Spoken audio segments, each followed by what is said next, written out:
Hello friends, welcome back to my channel. और friends, जैसा कि आप लोगों को पता है कि हम लोगों ने 10 क्वेश्चंस का सीरीज शुरू करना है और सीआरपीसी भी हम लोग ये शुरू कर रहे हैं। तो चलिए बिना कोई समय सीधे मुद्दे की बात करते हैं और 10 क्वेश्चन सीरीज में सबसे पहले सीआरपीसी के क्वेश्चंस को कंसीडर करते हैं। चलिए लेट्स सी। देखिए, पहले बता दूं कि इसमें हम लोग एवरीडे 10 क्वेश्चंस कंप्लीट करेंगे और इसके अलावा जो इसमें से इंपॉर्टेंट अगर कोई क्वेरी होगा तो आप क्वेरी भी पूछ सकते हैं। ठीक है, चलिए। देखिए, सबसे पहला जो क्वेश्चन यहाँ पर आ रहा है, इसके पहले का जो पार्ट है वो अवेलेबल है और इसलिए मैं यहाँ पर 21 से शुरू कर रहा हूँ। सबसे पहला जो क्वेश्चन आ रहा है 21 में, देखिए क्या रहा है। Investigation under the code of criminal procedure is conducted by.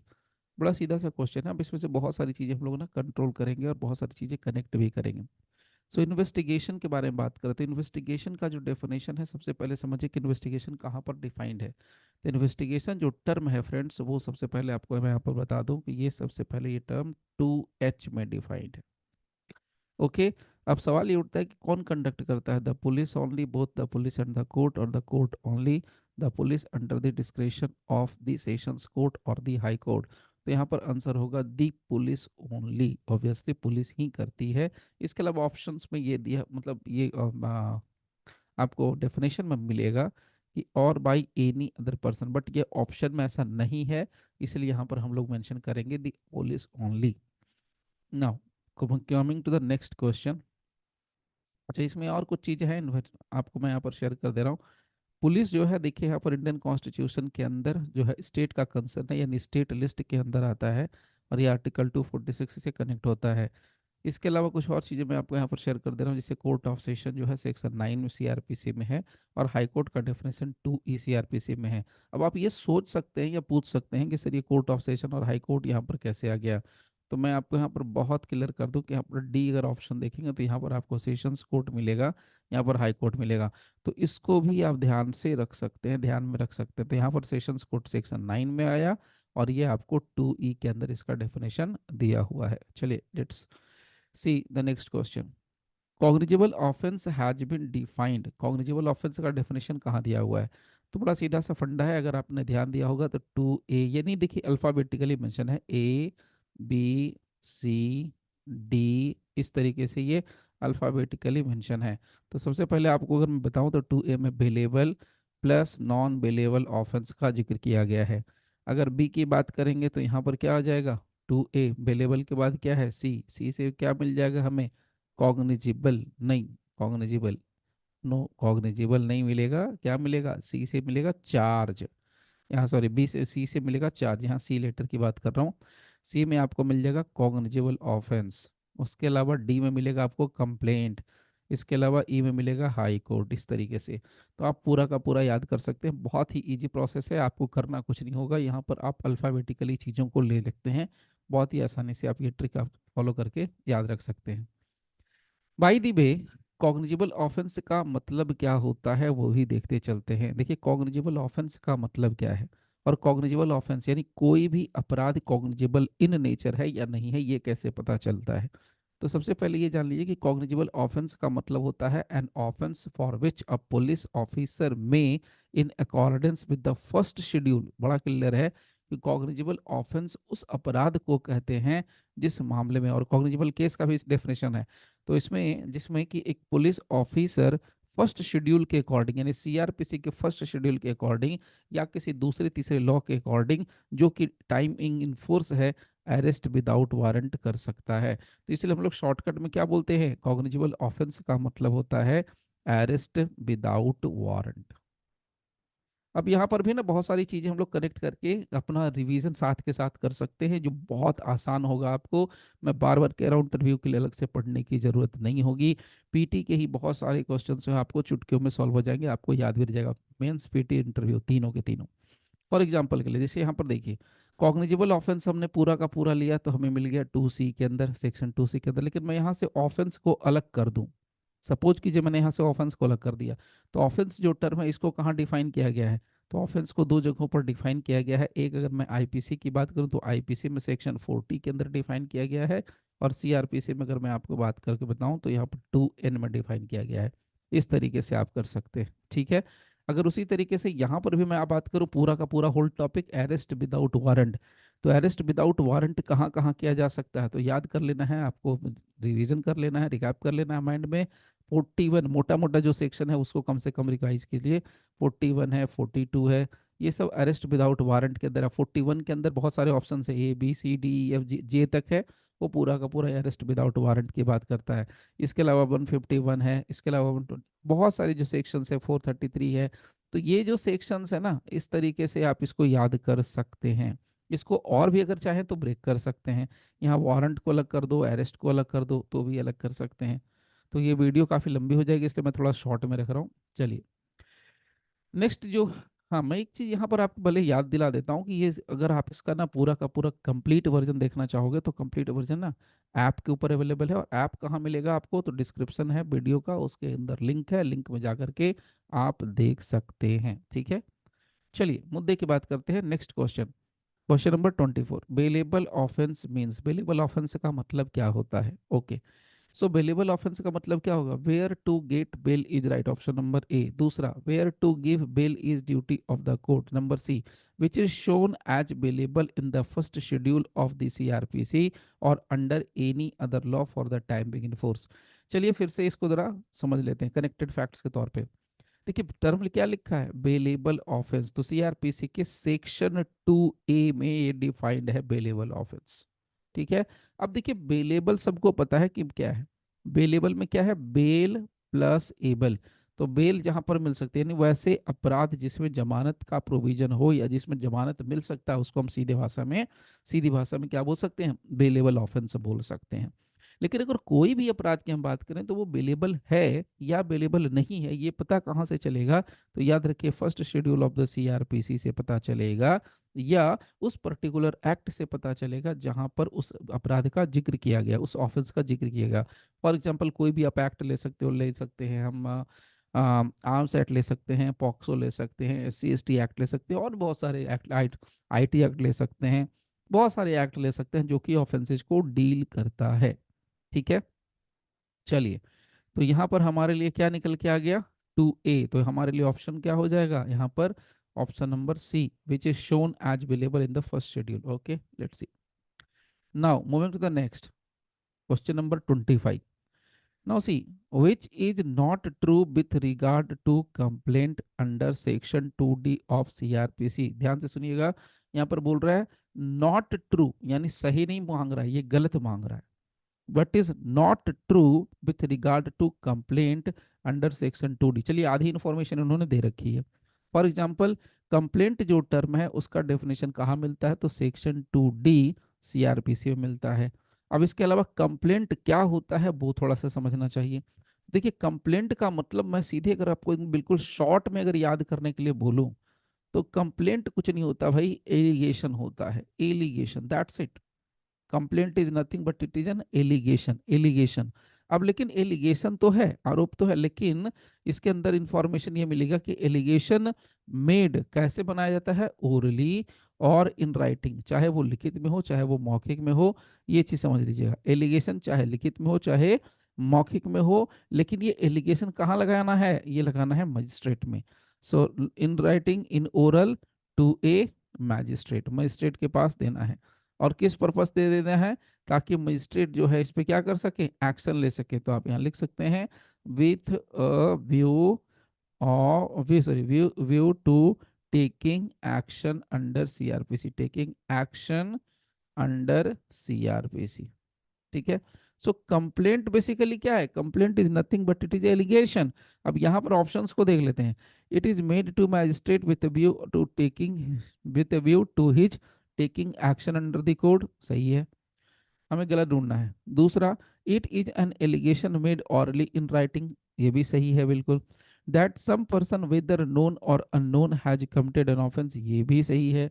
लेकिन यहाँ पर ऑप्शन कह रहा है it includes A police report, तो यहाँ पर क्लियर कर दीजिए ये पुलिस रिपोर्ट इंक्लूड नहीं करता है। अब देखो फिर से एक नया टर्म आ गया, फिर इसको कनेक्ट कर लेंगे, पुलिस रिपोर्ट। तो पुलिस रिपोर्ट क्या होता है भाई, तो पुलिस रिपोर्ट की बात करिए तो सेक्शन 2R, सेक्शन 2 RCRPC में आपको पुलिस रिपोर्ट का डेफिनेशन बाकायदा मिल जाता है।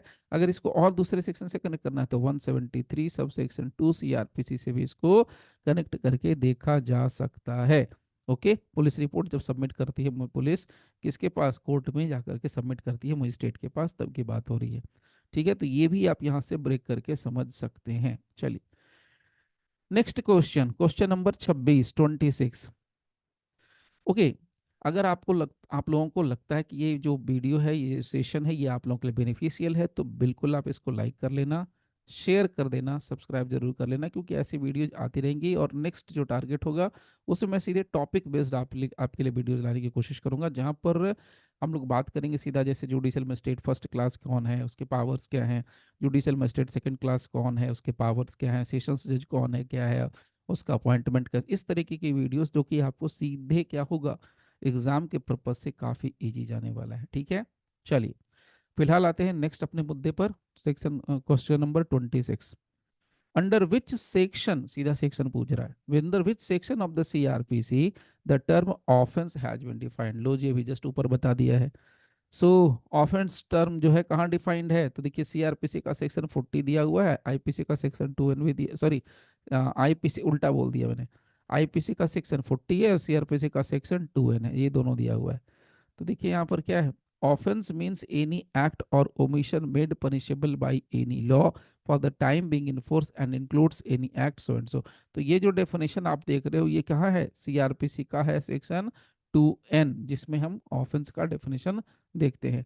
सो बेसिकली ऑफेंस अगर आपसे पूछेगा तो ऑफेंस क्या होता है, कुछ नहीं भाई, ऑफेंस कुछ नहीं होता, सिंपल समझ लेना। ऑफेंस का मतलब होता है एक्ट, ऑफेंस का मतलब होता है ओमिशन। सो एक्ट और ओमिशन, लेकिन ये एक्ट क्या होगा, पनिशेबल होगा, ओमिशन क्या होगा, पनिशेबल होगा, by whom, by any law. So किसी भी लॉ के जरिए अगर कोई एक्ट पनिशेबल होता है, फिर से रिपीट कर रहा हूं, किसी भी लॉ के जरिए अगर कोई एक्ट पनिशेबल होता है, किसी भी लॉ के जरिए, किसी भी लॉ के चलते कोई ओमिशन पनिशेबल होता है, तो उस एक्ट को हम कहते हैं ऑफेंस। उस एक्ट को क्या कहते हैं, ऑफेंस, दैट्स इट। चलिए अब आते हैं नेक्स्ट पर। अब यहाँ पर कुछ भी ऐड करने के लिए नहीं बचा है, आगे बढ़ते हैं। Question number 27, in which of the following sections of the CRPC the term investigation has been defined। बहुत बढ़िया क्वेश्चन बोल रहा है, बहुत सिंपल क्वेश्चन है कि वो सीआरपीसी का कौन सा सेक्शन है जहां पर जो टर्म इन्वेस्टिगेशन है वो वास्तव में डिफाइंड है। तो कहां पर डिफाइंड है, सीधी सी बात। तो अगर हम लोग जाएंगे देखने के लिए अपना सीआरपीसी, तो आपको मिल जाएगा अंडर सेक्शन 2H। क्या मिलेगा, 2H। ऑप्शन नंबर ए यहाँ पर सही हो जाएगा। ओके, अब इन्वेस्टिगेशन क्या है, तो इन्वेस्टिगेशन सबको पता है, कलेक्शन ऑफ एविडेंस होता है। यहाँ पर देखिए उसका मटेरियल को मिल जाएगा। देखिए यहाँ कहा गया है, investigation includes all the proceedings, investigation includes all the proceedings under this code for the collection of evidence. यहाँ क्लियर कर दिया, कलेक्शन ऑफ एविडेंस के लिए कौन करता है, पुलिस ऑफिसर करता है, या मजिस्ट्रेट के परमिशन से, मजिस्ट्रेट के ऑर्डर से कोई और भी पर्सन कर सकता है। ओके, लेट्स सी। चलिए अब आते हैं नेक्स्ट पॉइंट पर, नेक्स्ट क्वेश्चन नंबर पर। क्वेश्चन नंबर है 28, कहता है the definition of the term victim was incorporated in the code of criminal procedure by the amendment act of. देखिए एक छोटा सा क्वेश्चन है ये, देखिए मेमोरी बेस्ड क्वेश्चन है, जल्दी याद नहीं रहता है, अगर याद है तो बड़ी अच्छी बात है। कह रहा है कि जो डेफिनेशन है विक्टिम टर्म का, वो सीआरपीसी में कब यहाँ पर रखा गया था, लाया गया था, इनकॉर्पोरेट किया गया था। तो बड़ा सीधा सा आंसर हो जाएगा सर, यहाँ पर हमारे लिए 2009, यहाँ पर क्या हो जाएगा 2009। So the term victim has been incorporated in CrPC is 2009 amendment victim. अब विक्टिम का मतलब क्या होता है और विक्टिम कहाँ पर डिफाइंड है, लेट्स सी। देखिए और यहाँ पर बहुत सारी चीजें हम लोग यहाँ पर क्या कर सकते हैं, एक्सप्लेन कर सकते हैं कनेक्ट करते हुए। सबसे पहला तो एक टर्म आता है प्रभु की, अमेंडमेंट क्या होता है, what is the meaning of the term amendment. तो अमेंडमेंट का मतलब सिंपल समझ लीजिए, अल्टरेशन होता है, एडिशन होता है, सब्ट्रैक्शन होता है, कुछ भी हो सकता है, डिलीशन हो सकता है, ये सब कुछ अमेंडमेंट है। अमेंडमेंट को सिर्फ और सिर्फ आप कॉन्स्टिट्यूशन के साथ कनेक्ट मत करिए, ये तो यहाँ पर कनेक्ट होगा ही। अगर इसको मान लीजिए अमेंडमेंट को, फिर से रिपीट कर रहा हूँ थोड़ा स्लो मोड में, अगर अमेंडमेंट को कॉन्स्टिट्यूशन के साथ मिला के पढ़ा जाए तो संविधान का क्या होगा, संशोधन। And what is that article, वो कौन सा आर्टिकल है जहां संविधान के संशोधन की बात होती है, article 368 of the constitution of India. Okay, तो यहाँ पर तो एक तो अमेंडमेंट यहाँ पर आ गया, लेकिन हम लोग यहाँ पर किस अमेंडमेंट की बात कर रहे हैं कि भैया सीआरपीसी में कौन सा अमेंडमेंट के जरिए इसको रखा गया। तो यहाँ पर सिंपल है, अमेंडमेंट है 2009, और यहाँ पर क्या है, विक्टिम का जो डेफिनेशन है वो इनकॉर्पोरेट किया गया। चलिए, विक्टिम होता क्या है, विक्टिम का डेफिनेशन कहाँ दिया है, विक्टिम का डेफिनेशन देखिए 2WA CRPC में दिया है। विक्टिम का मतलब वही नहीं होता कि जो बेचारा सचमुच का विक्टिम होता है, बट उसके जो लीगल गार्जियन होते हैं, ऊपर की पीढ़ी होती है और जो नीचे की पीढ़ी होती है, वो सब यहाँ विक्टिम के अंदर इंक्लूड कर जाते हैं। देखिए कहाँ पर देखिए पूरी बातें डिटेल में आपको मिलेगी। अमेंडमेंट का मतलब क्या होता है, तो amendment means an addition, alteration made to a constitution, statute और लेजिस्लेटिव बिल और रिजोल्यूशन, ये सब जो है अमेंडमेंट शब्द के अंदर ही कवर होते हैं। यानी अगर हमें कॉन्स्टिट्यूशन का संशोधन करना हो तो अमेंडमेंट लिखेंगे, स्टैट्यूट की अगर संशोधन करना हो तो वहाँ पर भी अमेंडमेंट, लेजिस्लेटिव बिल या रिजोल्यूशन तो वहाँ पर भी हम टर्म क्या इस्तेमाल करेंगे, अमेंडमेंट। अब 2009 का जो अमेंडमेंट हुआ था उसके तहत कौन कौन से मेजर जो चेंजेस लाए गए थे वो भी यहाँ पर शॉर्ट में शेयर कर दे रहा हूँ। जैसे 2WA, ये 2009 का अमेंडमेंट था। उसके अलावा सेक्शन 24, 26, 41, 41A, इसके अलावा 41B, 41C, 41D, 46, 54, 54A, 60A, 157, इसके अलावा 161, 164, 167, 172, ये सारे जो सेक्शन आप देख रहे हो, सब के सब क्या हैं, 2009 में अमेंड करके लाए गए। Okay, total number of amendment CrPC में अब तक कितने हो चुके हैं, तो भाई बड़ा सीधा सा आंसर दिया गया है 20, यानी 20 अमेंडमेंट अब तक हो चुके हैं। और अभी तक का जो लास्ट अपडेटेड नॉन अमेंडमेंट रहा है वो कौन सा रहा है, तो Jammu and Kashmir reorganisation act 2019 वाला, जो लागू हुआ है 31 अक्टूबर 2019 से। और जो सबसे पहला अमेंडमेंट था सीआरपीसी का वो हुआ था 1974 में, 1974 में। ओके, चलिए अब आते हैं नेक्स्ट पॉइंट पर। क्वेश्चन नंबर हमारे पास आता है 29 और टॉपिक यानी क्वेश्चन है कंप्लेंट मींस। कंप्लेंट का मतलब क्या होता है भाई, अभी जस्ट आपको शेयर किया कि कंप्लेंट का मतलब होता है एनी एलिगेशन, बट यहाँ पर पूरी बात पढ़ लेंगे, एनी एलिगेशन मेड ओरली और in writing to a police officer, no, any allegation made orally और in writing to a magistrate to take such action against known और unknown persons who has committed an offence. तो यहाँ पर जो option है, option number B, ये बिल्कुल ही सही हो जाएगा। क्या होता है कंप्लेंट 2D के अंदर, एक एलिगेशन तो होता है, एलिगेशन कैसा होता है, ओरली होता है या इन राइटिंग होता है। ठीक है, चलिए next, moving to the next point. अब यहाँ पर देखिए इसका जो इंटरप्रिटेशन वाला पार्ट है या कनेक्टेड जो फैक्ट्स है वो यहाँ पर मेंशन कर दिया गया है, और सब कुछ यहाँ पर लिख दिया है। कंप्लेंट का डेफिनेशन में क्या होता है, कंप्लेंट 2D में लिखा गया है, वो सारी चीज़ें यहाँ पर मेंशन है, आप चाहो तो पढ़ सकते हो। नाउ अब आते हैं आज का जो है आई थिंक लास्ट क्वेश्चन है, question number 30। Summons case, summons case का मतलब क्या होता है, देखिए समन्स केस और वारंट केस, ध्यान से सुनिएगा, समन्स केस और वारंट केस, केस की समन्स केस और यहाँ पर है वारंट केस। तो वारंट केस और समन केस की बात करेंगे तो समन्स केस जो मिलता है वो 2W में मिलता है, और जो वारंट मिलता है 2X में मिलता है। इसके अलावा एक और चीज़ यहाँ पर बता दूं कि समन्स केस वो केस होता है जिसमें अप टू 2 इयर्स यानी 2 साल तक के लिए जेल की सजा हो सकती है। 2 साल तक के लिए जेल की सजा का प्रावधान जहाँ पर है वहाँ पर समन्स केस होता है। और वारंट केस में क्या होता है, 2 साल से ऊपर की सजा का प्रावधान होता है, फांसी की सजा का प्रावधान होता है, लाइफ इम्प्रिजनमेंट का प्रोविजन होता है। वो सारी चीज़ें क्या कहलाती हैं, वारंट केस कहलाती हैं। इसके अलावा केस में दो चीज़ें और होती हैं, कॉग्निजेबल केस और non cognizable case. Cognizable case क्या होता है और नॉन कॉग्निजेबल केस क्या होता है, कॉग्निजेबल केस वो केस होगा जिसमें ऑब्वियसली पुलिस जो है बिना वारंट के अरेस्ट करने का पावर रखती है। नॉन कॉग्निजेबल वो केस होता है जिसमें वारंट की जरूरत होती है। तो आई होप कि आपको चीज़ें समझ में आ गई होंगी। आज के लिए यहीं पर सेशंस को स्टॉप करते हैं, मिलते हैं नेक्स्ट न्यू सेशन के साथ, फिर मिलेंगे। तब तक के लिए thank you everyone for giving your precious time, thank you all. Okay, चलिए, थैंक यू।